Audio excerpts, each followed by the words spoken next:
Welcome to 1 Hour TV. This is Jim from 1 Hour Heating and Air Conditioning. If your air conditioner is blowing warm air or if your coil is icing, a lack of Freon could be the reason.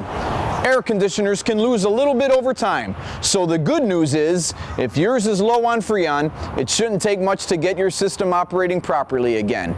If you're looking to test your system and then add Freon, you'll first need to be EPA refrigerant certified. Assuming you are, here are the 5 steps that you'll need to take. Step 1, be prepared. You should have gloves and goggles to protect yourself. When dealing with refrigerant, there's a chance of possible injury or even death from contact with escaping refrigerant or the high voltages inside your unit. So be careful. Step 2, shut off your system. Failure to do so can result in shock. At that point, the hoses from your gauge manifold can be attached to the pressure ports on the system low pressure hose to the suction line and the high pressure hose to the liquid line. Once connected, turn your system back on and let it run for 15 minutes. Step 3, take measurements and determine your current levels. You'll need the outdoor air temperature, the return air temperature at the air handler, the suction line temperature, and the liquid line temperature. Many units have a label on the inside of the electrical compartment cover that will show you if you need measure for superheat or subcooling. It should also have a chart that has the readings for superheat or subcooling for the outdoor temperature. If you do not have a charging chart on your unit, you will need to determine what type of metering device your system uses. This will either be a thermostatic expansion valve or a restrictor orifice. Step 4, add refrigerant.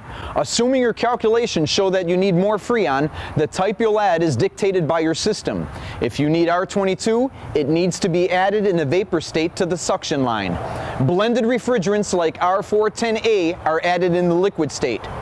All refrigerants should be added slowly in 5-minute increments and in small amounts. Your system needs to stabilize its temperatures and pressures. Constantly take readings throughout this process and do not add more refrigerant than necessary. Overcharging can permanently damage your system and shorten its life.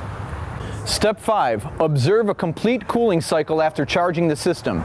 Ensure that your air conditioner is now running properly.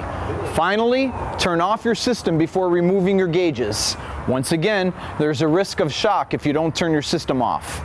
Those are the 5 steps to adding more Freon to your air conditioner. Now, if you're not comfortable performing this work, you should contact the heating and cooling company to service your system.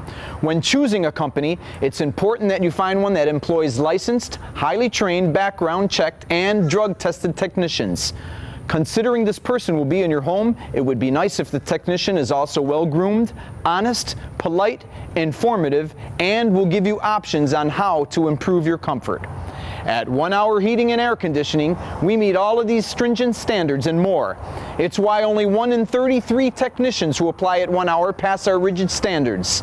See what makes us different. Give us a call and mention this 1 Hour TV episode on YouTube to receive an instant discount on our services. You can always count on receiving 100% satisfaction with 1 Hour Heating and Air Conditioning, guaranteeing you that we're always on time or you don't pay a dime. This is Jim from 1 Hour Heating and Air Conditioning and 1 Hour TV. Until next time, stay comfortable out there.